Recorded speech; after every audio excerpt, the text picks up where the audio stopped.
Our interior communities. Currently, we have one of those moderate rain showers pushing into Arcadia right now, heading toward the south and west. So Port Charlotte, eventually you're going to be dealing with this alongside Fort Ogden as we start to see some of those more consistent rain bands begin to move on shore. And you'll be noticing that overnight tonight. So most of our rain expected tonight into tomorrow morning. And notice these areas of yellow indicating that more moderate, more consistent rain falling currently across Lake Okeechobee, Clewiston, Moorhaven. So across Glades, across Hendry. By the way, those are two counties under a flood watch because that's where we are expecting some of those bigger totals, the potential for 2 to 3 inches of rainfall. Meanwhile, across Lee County, still tracking some of these showers currently from Estero down to Bonita Springs. Bonita Springs, you're in a break, but this is moving your direction. Likewise, Sanibel, Fort Myers Beach in a bit of a break, but we're going to be dealing with more as we continue into the overnight time frame. As for how much rainfall we could see, overall widespread 1 to 3 inches expected.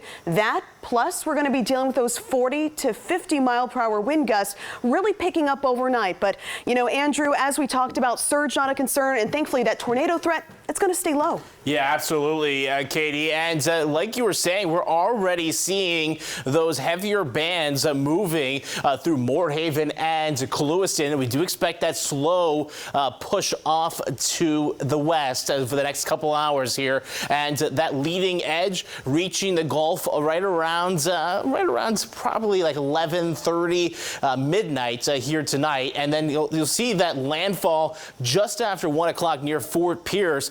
And we are expecting that continued northwest trend, which means that eye wall just staying just north of DeSoto County for you and continuing to push off to the north up towards the Tampa Bay area as we get in towards tomorrow. But you're noticing by noontime tomorrow, majority of the rain is slowly coming to an end. Now, there could still be some lingering showers, but for the most part, we are expecting things to be much calmer by tomorrow evening. But what are we expecting county by county? For the most part here in Lee County, looking at 1 to 2 inches of rain, maybe a few isolated spots up to about 3 inches with gusts about 40 miles an hour. Very similar expected in Charlotte County. But as you work your way further north, we do expect those gusts to pick up. You're a little closer towards that center of circulation. Sarasota County, you're looking at about 45 mile an hour gusts. How about inland? DeSoto County, up to 50 mile an hour gusts. Glades County there as well. You're right near that center of circulation. You're closer towards it.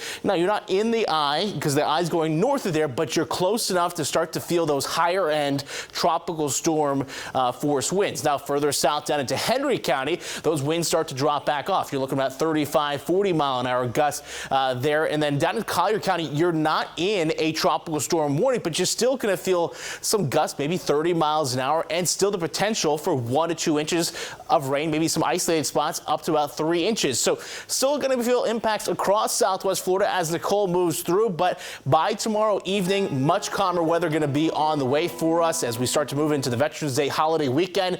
Much calmer weather, cooler temperatures, highs in the upper 70s, lows in the low 60s.